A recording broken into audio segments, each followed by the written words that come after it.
Hey, Coach Michael here. Hope you're all doing really well. I'm back for an open class, number 82 today, and we have a couple of emails I'm going to go over, and some really great questions in those emails. And if anyone's on live and wants to ask a question, feel free to submit one, and I will get to them as we go along here. And also, if you are interested in the sleep coaching school, there's the website right there. Feel free to check it all out. Okay, let's just jump into those couple emails we have for today. And the first one is from Nia. Nia says, hello, and thank you for the work you're doing. You're welcome, Nia, very much. This January, I had some silly issues at work, and it triggered my anxiety and my sleep anxiety. I'm now about 2 months into healing using your tools and information. It's great. Then I started listening to another podcast that discusses the brain, and that has brought my anxiety up again. I'm looking for some reassurance and clarity on a few things. Since my first insomnia episode, I've been taking 5 milligrams of melatonin. When my sleep returned, I just kept taking it because I heard nothing negative about it. Is it true that, oops, I missed my, there we go. Sorry, jumping around on my screen here. I just kept taking it because I heard nothing negative about it. Is it true that the body will stop producing melatonin if taken long term, like 2 years? I will stop taking it, but of course, now I'm concerned. I'm in the midst of sleep anxiety. I have taken the 5 milligrams about 2 years. I want to stop taking it, but not sure if my body has stopped producing as much of it because I've taken it so long. The other thing discussed was that normal wake. Let's talk about the melatonin part first here. Sorry about that. Okay, so melatonin. A lot of people take it, and yeah, it's called exogenous melatonin as opposed to endogenous that your body makes on its own. There's not a lot of strong evidence for helping people sleep. It's one of those things that it's an easy thing to say, oh, well, when you're asleep, your brain makes melatonin. Then when you wake up, it stops making melatonin. So then it's obvious that a person would, think, well, this is what I need to sleep. I'm low on melatonin. Not really a lot of evidence there. Your brain makes it, and bright light will shut it down. It's just one of those things that there isn't a lot. It's like maybe some people are helped some of the time. So it's not the solution, right? For insomnia, it's not the solution. And it's kind of it can be a slippery slope if you start to like cede your confidence to something like that. Because then you'll have a night where you didn't sleep well, but you took the melatonin, and then you'll start to wonder, well, gosh, am I taking enough? And maybe I need to take more or a different kind. And that's just not going to get you where you want to be. So hope that provides a little insight there for you. Of course, nothing's medical advice here. So if you have any specific questions about any medications or supplements, please ask your doctor. Okay. Then you say, I will stop taking it. Of course, now I'm concerned. I'm in the midst of sleep anxiety. I've taken 5 milligrams about 2 years. I want to stop taking it. Not sure if my body has stopped producing as much of it because I've taken it so long. How long you have taken it, I'm not aware of any effect on your own amount of melatonin that your brain makes if you've been taking exogenous melatonin for a while. So I'm not familiar with anything along those lines. The other thing discussed was that normal wakes during the night happen 3 to 4 hours in. Well, when I have a good night of sleep, I wake every 1.5 hours to go to the bathroom. If I feel good, then isn't this fine sleep for me? Yeah. Your brain wakes up, multiple times every night, usually not for long periods of time. Usually there's a lot of like 5, 10 second, even 15-second awakenings during the night that you don't remember by morning. So it's not really accurate to say that the brain only starts like waking up after 3 or 4 hours. Waking up to use the bathroom every hour and a half, you want to be careful of your liquids, I guess, before bed. Ask your doctor if there's any medications you might be taking that are causing extra bathroom trips. But then your point of you feel fine, and then you've just answered your question. Yeah, it's fine. So, it's normal to wake up at night. That's such a big message for anyone with insomnia. It is completely normal to wake up more than once during the night, right? More than you realize. So it's sort of the issue isn't that you are awake at night. It's that how do you react when you realize that you're awake at night? That's really the key. That's the thinking change that is required to overcome insomnia. So it's not that you're awake, it's that you wake and become anxious about being awake, and then that starts kind of the spiraling of the thoughts. So befriend wakefulness, be kind to yourself. Simple enjoyable things at night, and ditch the clock, timeless nights. So those are just some simple things that tend to help with that change of thinking that's needed. Okay. Last question. Is it normal for sleep to take a while to return, like little by little every night? Thank you. I'd love your feedback because it will help me clear my thoughts and anxiety. So is it normal to take a while to return? Yeah. There's really no perfect roadmap, right? Everyone's different. I mean, the amount of time it takes to get those thoughts changed is different for everyone. Maybe there's so many factors. There's really an infinite number of factors. How long a person's had insomnia, what they experience with their insomnia, how they feel during the day, all these kinds of things. How many efforts of sleep efforts they've been employing. It's like everyone's different. You just never know. So I hopefully that won't frustrate you. That's just the truth. I can't say, oh, it'll take X number of weeks or months or something like that. But it's thinking, change in thinking, it just can take some time. And so I'm just going to leave it at that. Okay. So please let us know how you're doing for sure. Check back in.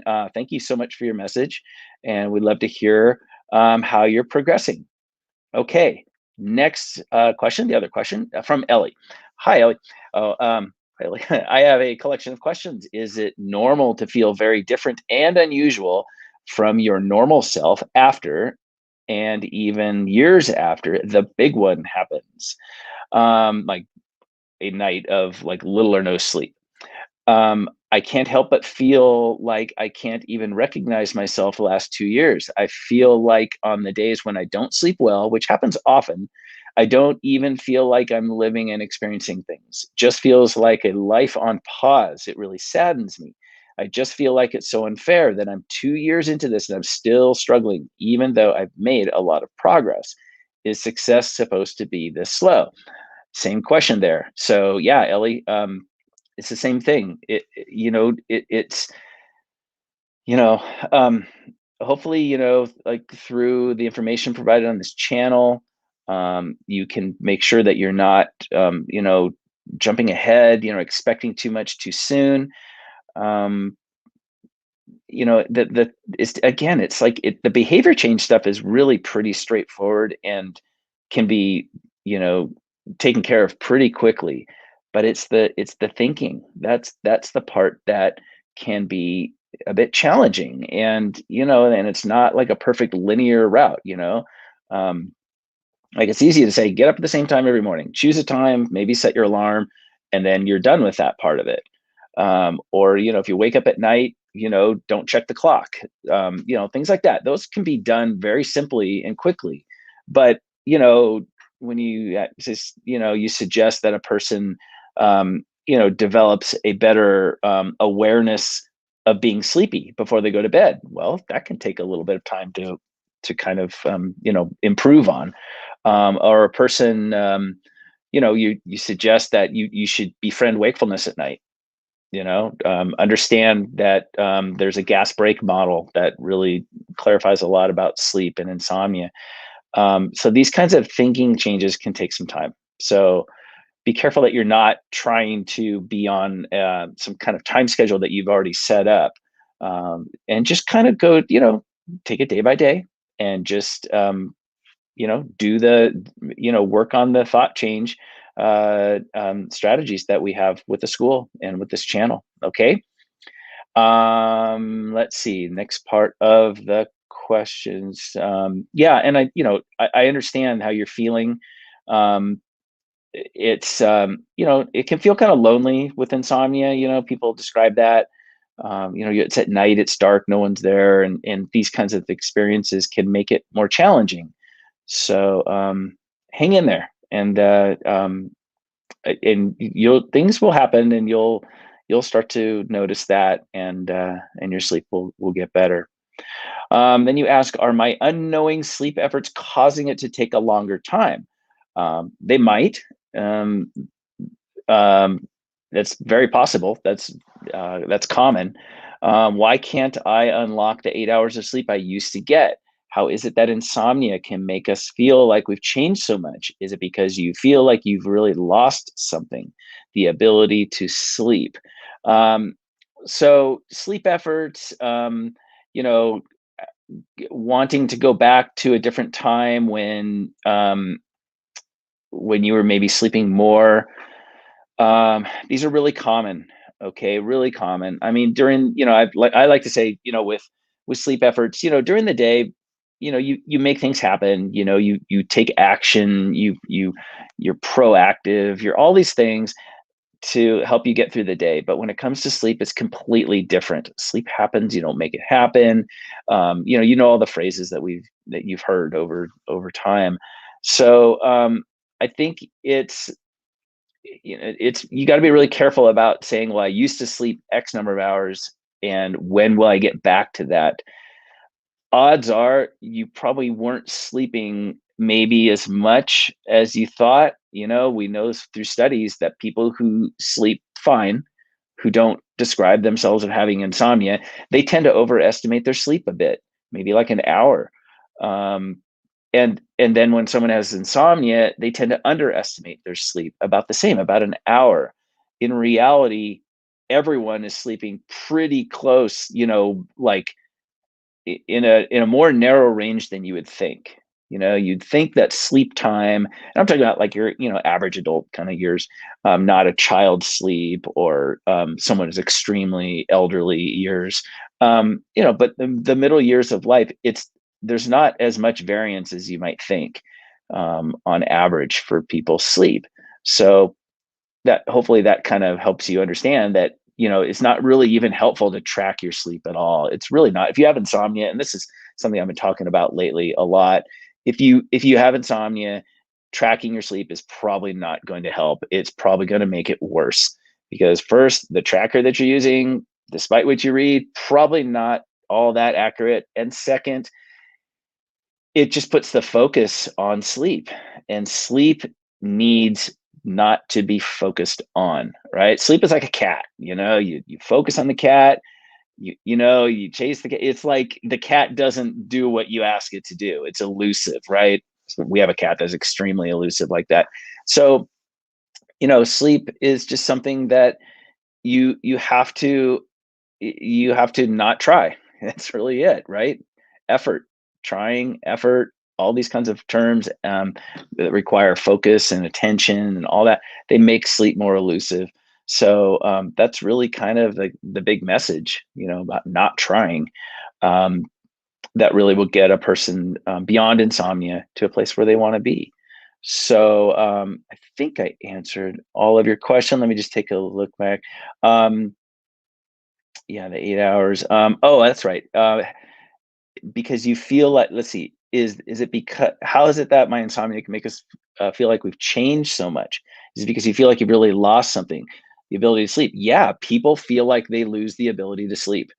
They don't lose the ability to sleep, because it's not really like an ability in itself, right? We're, like everyone is, born with like think about, your ability to, I don't know, your ability to eat and digest food, right? I mean, you're born with that. You don't have to like practice it. So with sleep, it's kind of the same thing. So you can't really lose your quote unquote ability to sleep, but it can feel like you do. So yes, feeling like something's happening and the reality of something happening can be different. And a lot of people do feel like they've lost the ability to sleep. They feel like they never get sleepy. they feel like they rarely sleep, if ever, or they don't sleep at all. These are statements that we are familiar with. And so what you are perceiving can very much be a perception that you've lost some kind of ability to sleep. Maybe you're low on a certain, neurochemical or something like that, and that leads people into the sleep effort route. So, anyways, hopefully those thoughts help a bit. Thank you for your email again. Really appreciate it.